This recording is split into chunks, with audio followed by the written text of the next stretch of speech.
Greetings and welcome to Cultivating Calm in the Classroom, a podcast for the first year or new elementary music teacher. A show where we explore the highs, the lows, and the slightly off-pitch moments of your first year teaching in the elementary music classroom.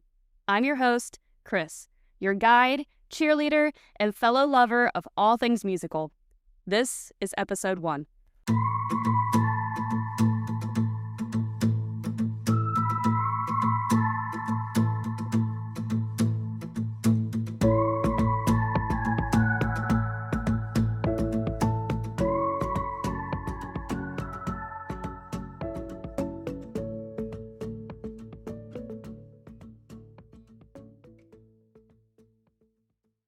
Before we jump into the wonderful world of first-year elementary music, I wanted to take a moment to tell you a bit about myself. I grew up in a very small town in West Virginia where everyone knew everyone, and if you wanted a nice sit-down meal that wasn't Bob Evans, you had an hour's drive there and back. Needless to say, grand musical opportunities in my area were scarce. My high school band had a whopping 12 members the year I graduated. That included the auxiliary, all of whom played flute during concert season. This did not hinder my passion for the art, rather drove me to seek out opportunities to work with other aspiring musicians. I picked up my first instrument in 5th grade, that being the trumpet, and I sought out every opportunity to help better my musical skills. Shout out to my family, made up of mostly non-musicians, for the countless hours spent driving me to the larger cities for musical opportunities. Also, huge shout out to Miss Kennedy, who let me use her room during recess. After high school, I went on to study music education at Marshall University, where I had the privilege to serve as vice president for both Kappa Kappa Psi and Delta Omicron. I was drum major for the Thundering Herd and got to serve as a teacher's assistant for the phenomenal Steve Barnett. After college, I took a bit of a detour from teaching, and I spent some time performing for the Walt Disney World Company. Eventually, I found myself ready to begin my career in education, and I made my way back home to West Virginia. I felt extremely passionate for beginning band, as that is where my journey started. So I was determined to land a middle or high school position. As fate would have it, I landed in a long-term sub position in elementary music, and I was not prepared. 12 years later, I'm still here. I'm now located in Nashville, fully ORF certified, leading workshops for fellow educators, and absolutely loving the world that is elementary music education. My mission with this podcast is to help new elementary music teachers create and cultivate a learning environment that is not only conducive for your students, but also for you, the educator. And this starts with you. Before we dig into things, let's start with a grounding exercise that helps prepare your mind to receive new information. If you're driving, please use caution.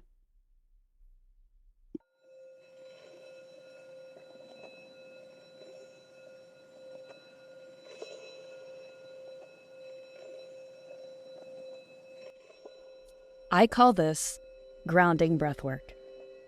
Sit or stand comfortably in your listening space, whatever comfortable means for you. For me, that is forever crisscross.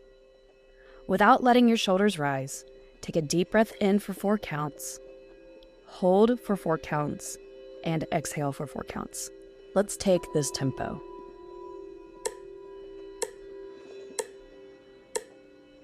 Let's breathe in together. Breathe in. Hold. Exhale. Again, in, hold, exhale. One more time. Breathe in, hold, exhale. As you breathe, prepare your mind with this affirmation. I am open, I am calm, and I am willing. Continue breathing comfortably while taking a moment to recognize the sensations around you. If safe, close your eyes and recognize where your body makes contact with your space. let those points of contact feel heavy. This could be just your feet on the floor or your whole self in a chair.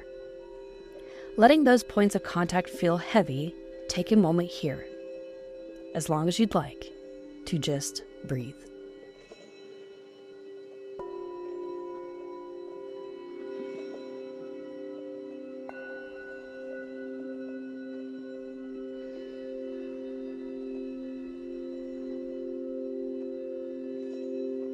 When you're ready, take one final inhale and exhale. Recognize that your body, mind, and heart are all in this journey together. When you're ready, open your eyes and state, "We are ready."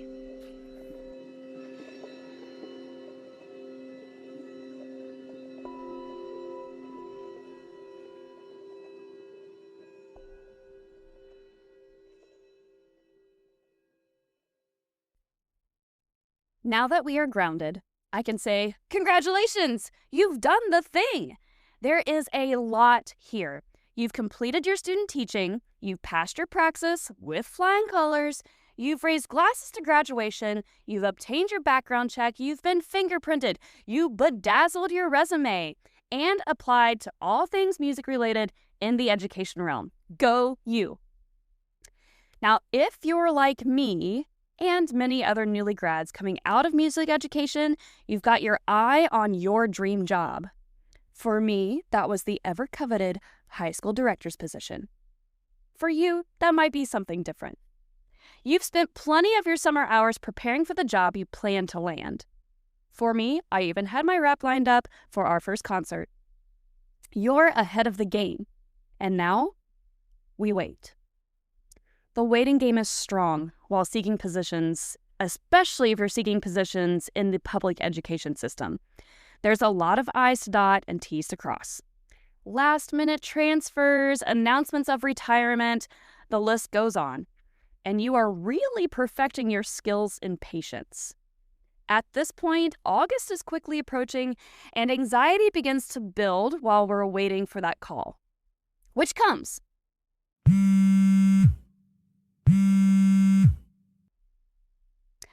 Hello, this is Principal Data at Any Arts Elementary. We're contacting you because you've showed interest in our open music position. Would it be okay to ask you a few questions? And just like that, you're hired. Woo! Now, if you're like me, this is not what you've prepared for. Now what? If your first thought is to spin in circles and panic, you are not alone. And this response is completely normal. Let's be real. Teaching elementary is like conducting a symphony where half of the orchestra is missing, the violins are actually recorders, and someone in the back is eating crayons. Don't panic. This podcast is here to help. Let's unravel those first few steps together to help bring calm to your classroom.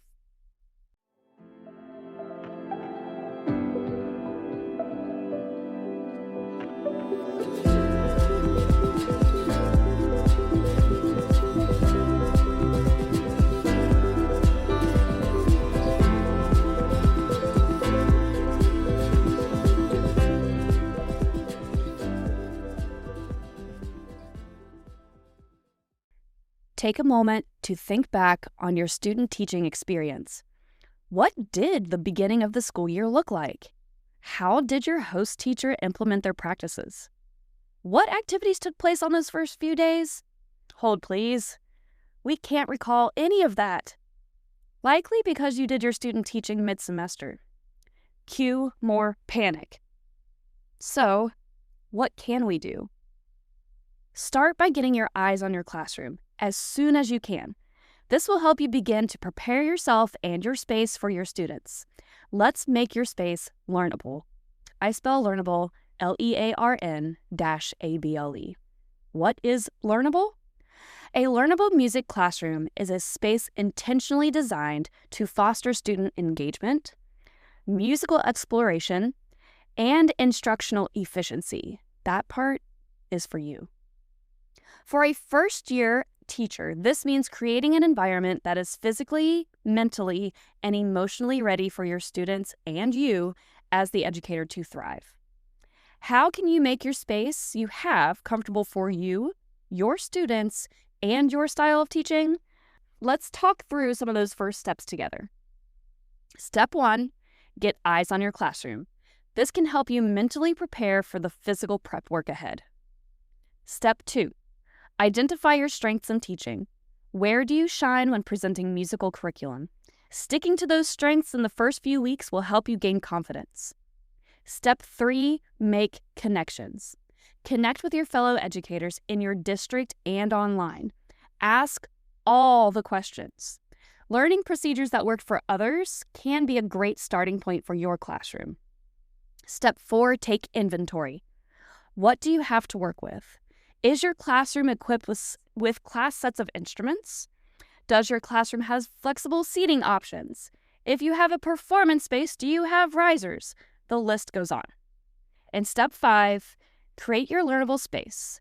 How can you set up your classroom to lend itself to your teaching strengths? I know.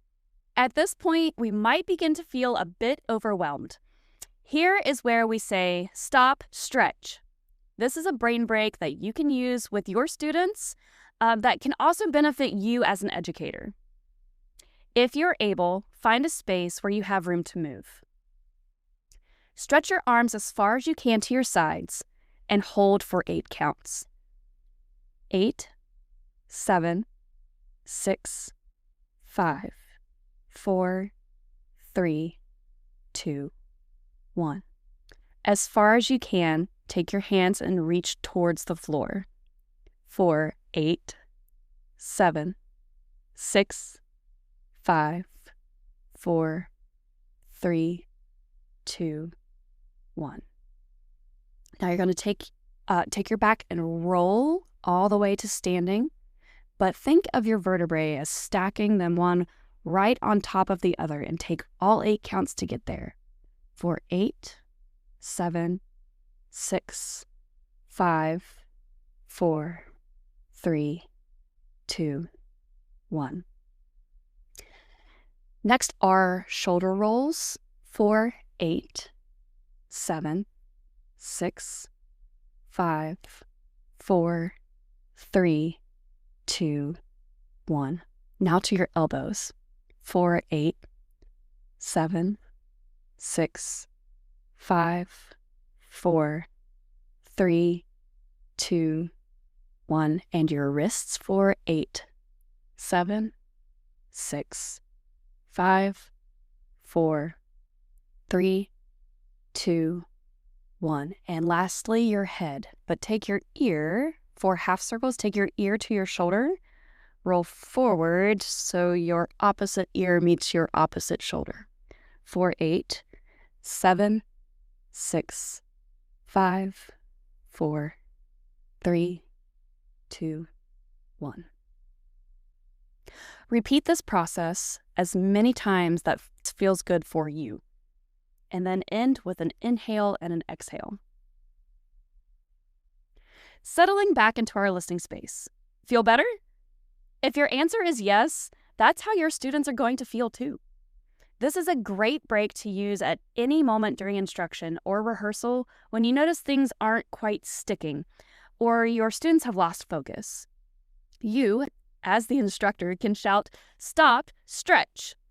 Or I've also used "Stop, shake" to help refocus. I've also given the students the opportunity to say "Stop, stretch" if they feel they need a break. This works well in small groups. All right, let's jump back in.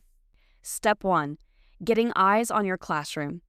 This is more than just physically seeing your teaching space. Getting eyes on your space also connects to steps 3 and 4.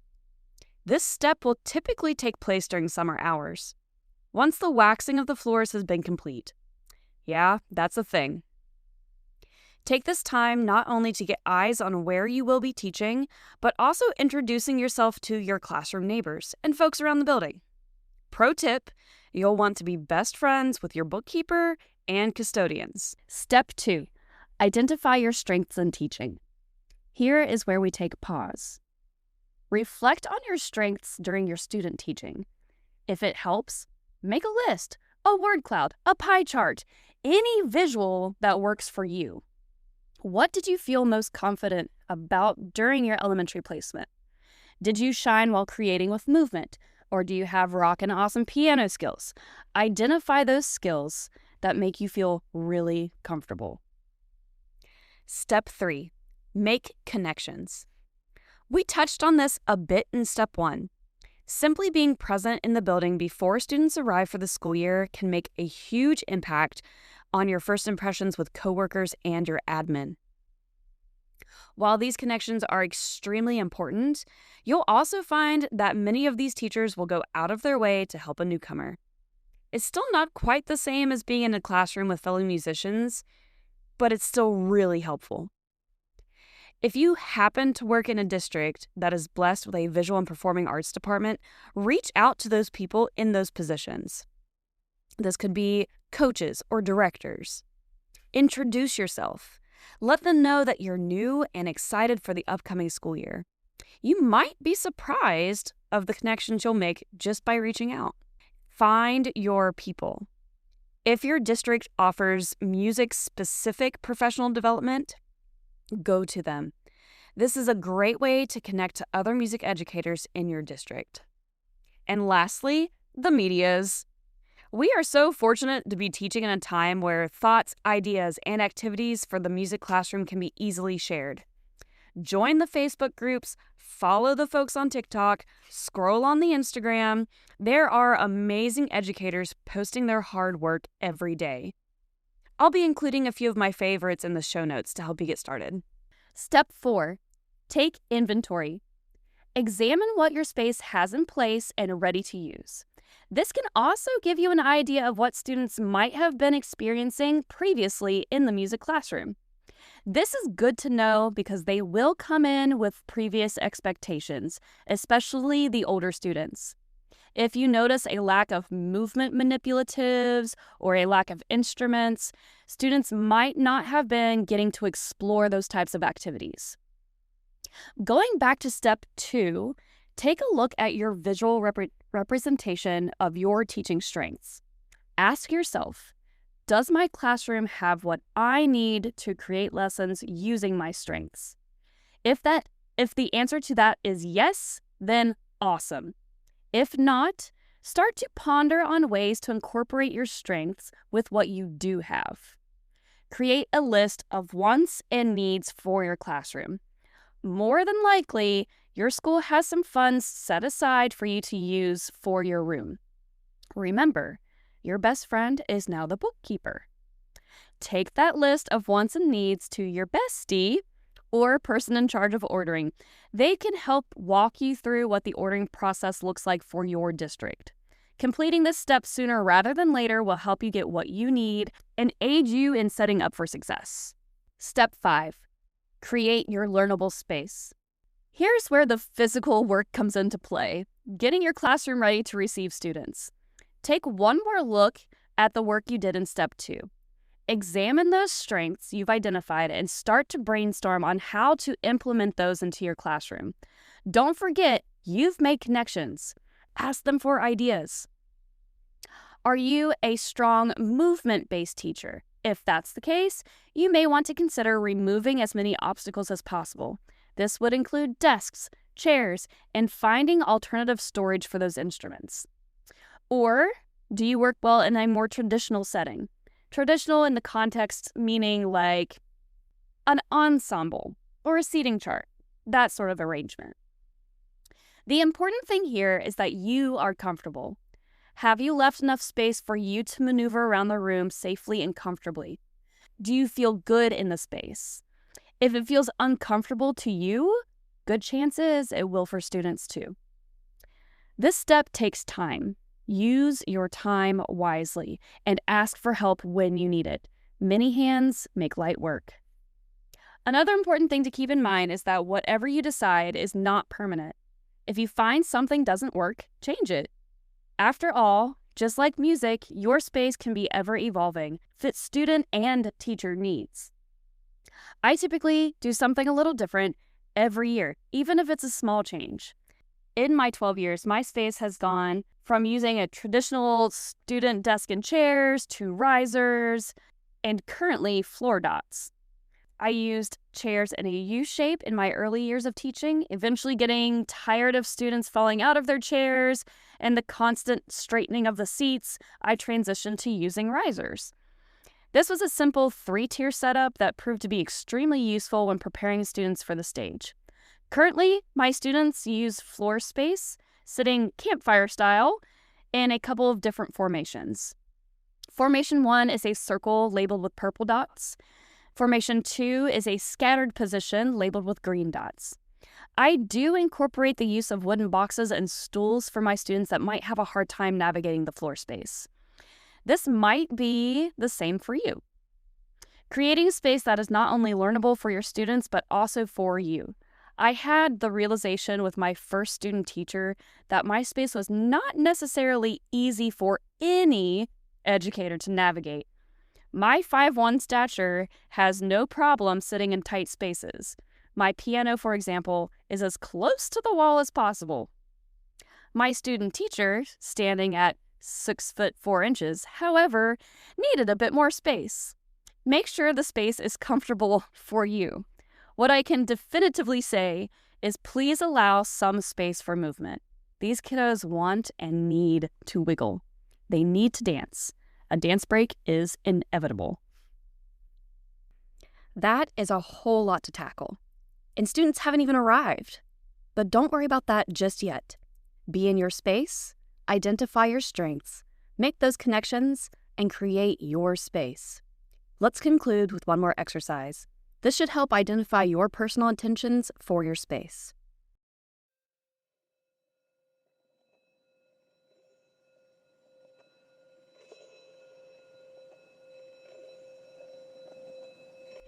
Now that you have set up your space, or you're working on it, find a spot in your room where a student might sit. Ground yourself there, taking a few deep breaths and focusing on connection between your body and the floor or chair. Continue to breathe here.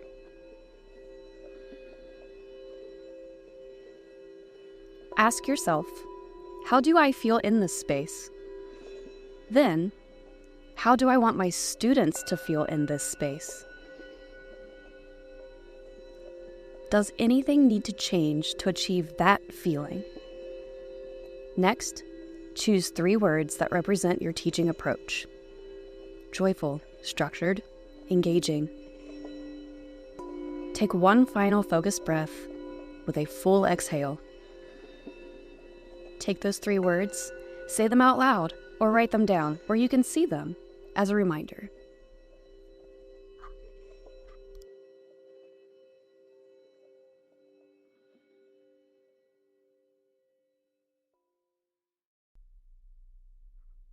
This concludes episode 1.